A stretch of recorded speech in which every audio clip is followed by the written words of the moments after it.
Hello, CraftyAndy here, and these are my thoughts. So I want to start off by going over comments I got regarding the last video, which was being done with reactionary channels. I did appreciate some of the comments. People were pointing out some other people to watch, Cult of Dusty, PSA Stitch. They're pretty good overall, and anyone that keeps the mind going, that actually thinks and critiques things, I'm all for. I also appreciate Greg Soddy. Thank you so much for throwing a wrench into the reactionary machine. I'm not sure if I threw a wrench in it, but I do like throwing my hat in the ring, so to speak. Draconian had a lot to say though. Hey man, I've seen a few channels that I follow for lore vids and generally stuff that I'm interested in, kind of like Mr. H and various others. After they grow with more subs and money, some eventually devolve into the same shtick. Drama on pointless, overdramatic nonsense suitable only for online media, and it kills it dead for me. I checked my sub vids and sure enough there's a list of negative, moaning crap by people sitting in a room alone talking to nobody but themselves. In any case, just my view. Nicely done with this vid, man. Enjoyed your drawing technique too. I'll have to look at your other vids. Peace out. Yeah, I kind of share the same sentiment. It's overall, this whole reactionary bullshit has just been played out.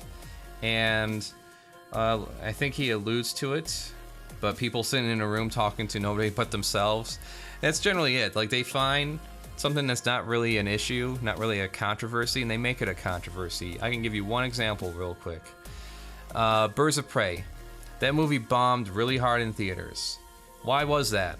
A lot of people online would tell you it's because it was so woke and all these other interviews of people talking about it being girl power and all this other bullshit. It's not because of that. It's more likely because people actually went and saw Suicide Squad. And do you think that Suicide Squad left a bad taste in some people's mouths? I'm pretty sure it did. It left it in my mouth, and that's why I didn't watch it.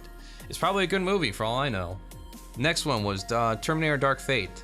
Again, same kind of sentiment. Woke politics, blah blah blah. No, it did bad because we had Terminator Salvation and then Terminator Genesis, whatever the hell that was. And those two were not very well received. I didn't like Salvation too much, and I didn't even bother with Genesis. How about something that actually did do good? Last of Us 2 sold record amount of copies. Where's your woke, go broke politics there? But that's all I gotta say about it. Let's move on to my thoughts for today. I hate this torn feeling. I want to entertain and do art and make a show around it, but seeing the sentiment on sites around the web, mainly when it comes to social issues or class issues even, it just makes me wonder if I could or should start a stream going through the mind-numbing comments and articles I come across. Oh wait, I already do that now. 5 p.m. every Sunday on the Weird Source channel. Lesbian student Yasu's Chinese publisher were describing homosexuality as a mental disorder. Isn't that funny? We got that removed back in the 80s, but all of a sudden China's trying to put that back on there. Chinese communists are Democrats. Homosexuality is not natural and is an affront to biology. That said, I don't believe such defectives should be abused or executed, but they should not be allowed to flourish or have contact with children. Yes, I have all the contact with children. Let them live quiet lives with each other outside of mainstream society. Anyways, the more I learn, the more I feel guilty for ever feeling complacent, content. I haven't had this guilty feeling since 2011. It's not a matter of, do I deserve nice things?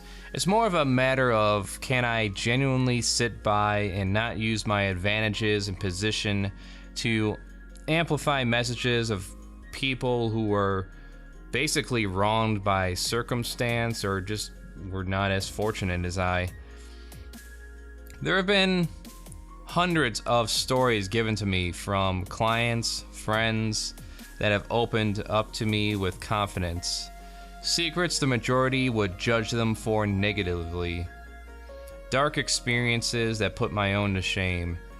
And really in some aspects it could be an intelligent thing, but for the most part, a lot of people I come across, whether they're better than me or worse off than me, all I can think about is just If circumstances were different, I could just be as good as this person, or I could just be as worse off as this person.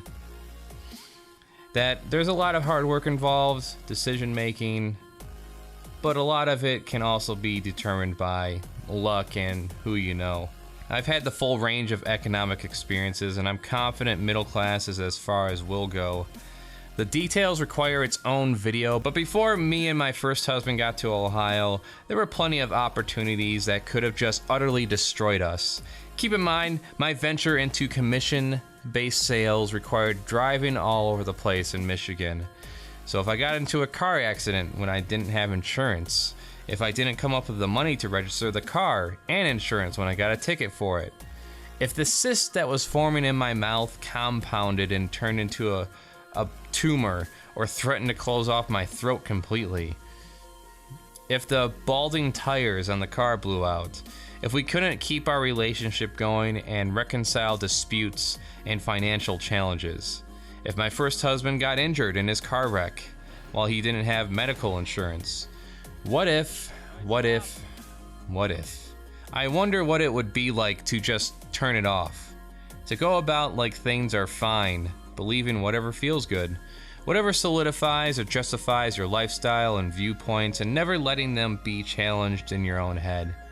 I've met people who could never take watching a documentary on a serious topic, who couldn't stomach a movie that isn't a mental masturbation blockbuster. How do these people do it? It applies to anyone, whether you're middle, poor, or higher class. How do these people just go about not giving a shit about anything that doesn't affect them directly? And how can these people go about only giving a shit and being motivated to maintain some status quo or to try and go backwards to the detriment of mainly minority groups, as if the 1950s was a magical time when nothing was ever wrong with the world? Ultimately, the majority of people want a better life for others. The so-called silent majority just want to be able to go to work, provide for themselves or a family, watch some sports, play some games, read some books, and die content knowing the next generation will carry on their legacy and more things will be possible for them. Then comes the feeling of helplessness, that there is nothing that can be done, that you just do what you can to survive any changes that happen around you. Humanity is always going to lean towards fascism, at least in this country, as some drastic course change when things fall apart like they did in Iran, for example. Briefly, people in Iran used to dress up like Americans did until a revolution happened, I think during the 70s, and now it's a theocracy, and we all know how that turned out. I try my best to learn. The learning never stops. It never stops. Creativity is my passion. How can I use my parents' skill to bring about a positive impact? Is this going to work? I don't know. These are just my thoughts. So if you like this, of course, subscribe. I also do live streams on Twitch, CraftyAndy, iGymTM, 5 p.m. Monday through Friday, where I do artwork and just hang out, chill, watch videos, play some video games. The works. By all means, leave a comment. Give me any suggestions you have for topics for me to cover. I'm all for it. I'm all open to all kinds of ideas right now. So, other than that, take care.